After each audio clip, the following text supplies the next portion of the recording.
여러분 안녕하십니까? 포커스잇입니다. 이번 주에는 주초 삼성전자 갤럭시 S3와 주 후반 구글의 새로운 운영체제 젤리빈 발표로 뜨거운 한 주였는데요. 먼저 삼성전자의 갤럭시 S3 국내 발표회 소식부터 전해드립니다. 삼성전자는 지난 25일 서초 사옥에서 갤럭시 S3 국내 출시 행사를 가졌는데요. 지난 5월 초 영국에서 처음 공개한 후 미국, 중국 등 세계 주요 국가를 돌아 한국에 상륙했습니다. 갤럭시 S3는 삼성전자의 야심작답게 인간 중심의 휴먼폰이라는 점을 내세워 눈을 인식하는 기능이라든지 음성 인식 기능 등 다양한 사용자 편의 기능을 탑재했습니다. 또한 영상을 보면서 문자를 할 수 있는 등 멀티미디어 기능도 강화했습니다. 800만 화소의 카메라를 탑재해 버스트샷과 베스트샷 기능 등 다양한 촬영이 가능합니다. 화면은 지난 제품보다 20% 커진 4.8인치로 HD 슈퍼 아몰레드 디스플레이를 넣었습니다. 또한 이번 국내에 나온 LTE 모델은 해외와는 달리 퀄컴 스냅드래곤 S4가 아닌 엑시노스를 택했고 메모리 역시 1GB에서 2GB로 올렸습니다. 현재 3G 모델이 SK텔레콤을 통해 판매되고 있는데요. LTE는 이통3사를 통해 오는 7월 중에 판매를 시작할 예정이라고 합니다. 삼성전자는 갤럭시 S3가 오는 7월 중으로 판매량 1,000만 대를 넘을 것으로 예상하고 있으며 휴대폰 역사에 새로운 신화가 만들어질 것이라고 장담했습니다. 지금 제 손에 새로운 신화 갤럭시 S3가 있는데요. 살짝 사용해보니까 정말 갖고 싶네요. 다음 소식입니다. 구글이 안드로이드의 새로운 운영체제를 공개했습니다. 애플과 마이크로소프트에 이어 구글의 새로운 운영체제 발표로 모바일 플랫폼 시장의 경쟁은 더욱 치열해졌는데요. 이번에 발표한 새로운 운영체제는 어떤 모습일까요? 이진 기자입니다. 구글은 현지 시간으로 지난 27일 구글 개발자 회의에서 안드로이드의 새로운 운영체제 젤리빈을 공개했습니다. 이전 버전인 아이스크림 샌드위치에서 사용자 편의성이 크게 향상됐습니다. 먼저 아이폰에 비해 느리다고 평가받던 터치 반응 속도를 끌어올렸는데요. 화면이 넘어가는 모습이 훨씬 부드럽다는 것을 확인할 수 있습니다. 사용자 인터페이스도 개선됐습니다. 앱 아이콘을 쉽게 관리할 수 있게 됐고 앱을 열지 않고도 알림창에서 메일을 보내거나 전화를 거는 일이 가능해졌습니다. 오프라인에서도 음성 인식으로 문자를 입력할 수 있는 보이스 타이핑 기능도 인상적입니다. 하지만 구글이 젤리빈에서 가장 신경 쓴 점은 역시 검색 기능입니다. 새롭게 선보인 구글 나우는 사용자의 검색 기록, 일정, 위치 정보 등을 기반으로 내게 필요한 정보를 실시간으로 보여줍니다. 현재 위치에서 약속 장소로 가는 가장 빠른 길을 자동으로 보여주거나 좋아하는 스포츠팀의 경기 결과를 알려주는 등 아주 똑똑한 기능인데요. 애플의 시리와 경쟁 구도를 형성하게 될 것 같습니다. 구글이 공개한 것은 운영체제뿐만이 아닙니다. 먼저 공개한 넥서스 Q는 콘텐츠를 어떤 기기에서도 볼 수 있도록 연동해주는 셋톱박스입니다. 7인치 태블릿도 선보였습니다. 넥서스 7은 아수스가 제조한 쿼드코어 CPU의 태블릿으로 젤리빈을 지원하는 최초의 스마트 기기입니다. 근거리 무선 통신에 안드로이드 빔 지원 등 기능은 알차지만 가격은 $199에 불과해 저가 시장 공략에 나설 것으로 보입니다.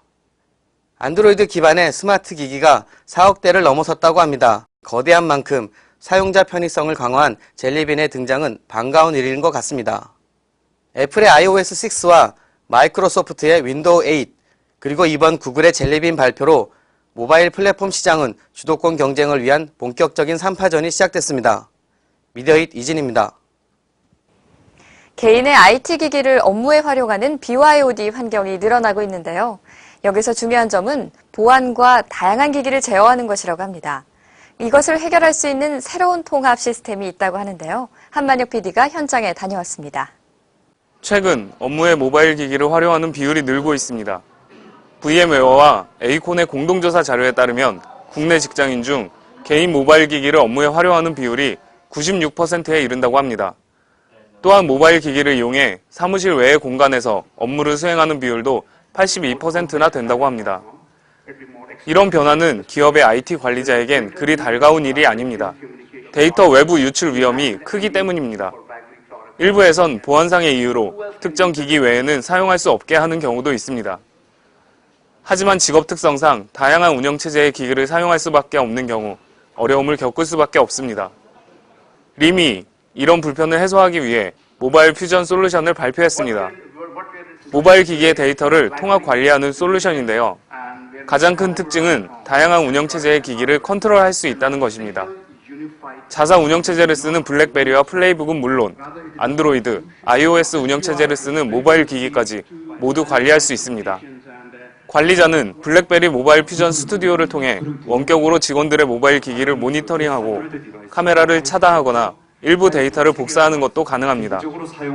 물론 기기를 분실하거나 도난당했을 경우 중요 데이터를 모두 지울 수도 있습니다.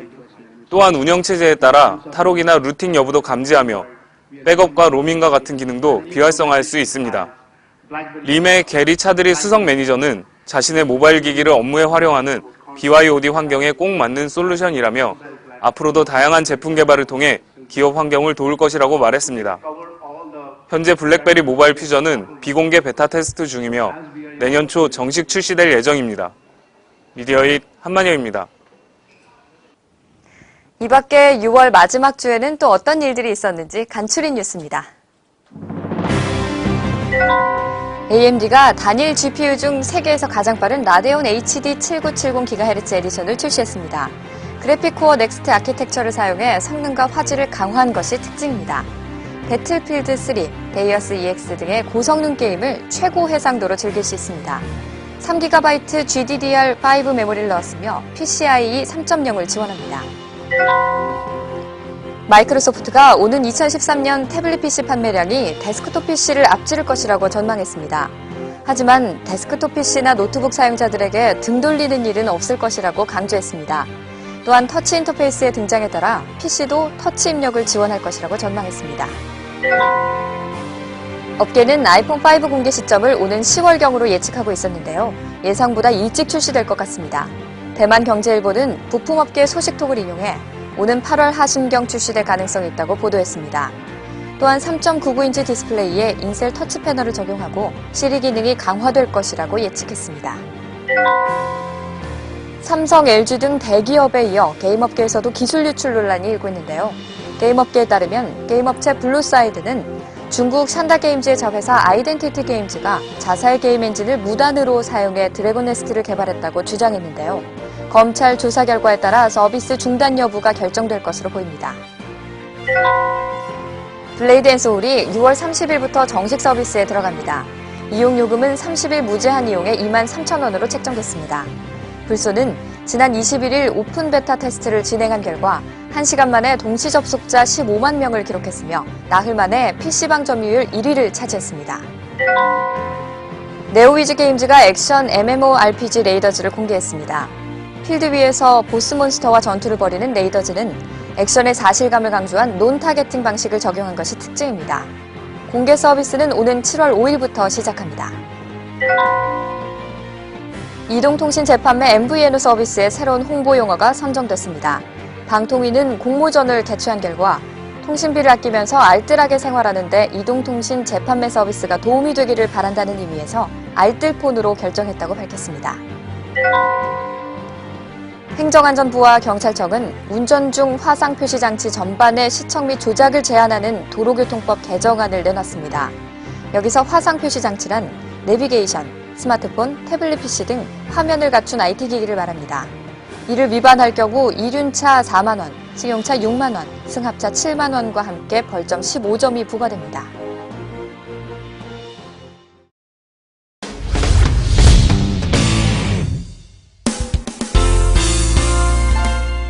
소니코리아는 최고급 콤팩트 카메라를 선보였습니다. 이 카메라는 일반 콤팩트 카메라보다 4배가량 큰 2020만 화소 이미지 센서를 탑재했습니다. 칼 자이스 3.6배 줌 렌즈를 탑재했으며 최대 광각에서 조리개값 f1.8을 지원합니다. 클리어 이미지 줌 등 미러리스 카메라에 있는 대부분의 기능을 탑재했으며 렌즈 전면에 컨트롤 휠을 장착해 다양한 기능을 활용할 수 있는 것도 특징입니다. 파나소닉 코리아는 스마트 모니터링 서비스를 출시합니다.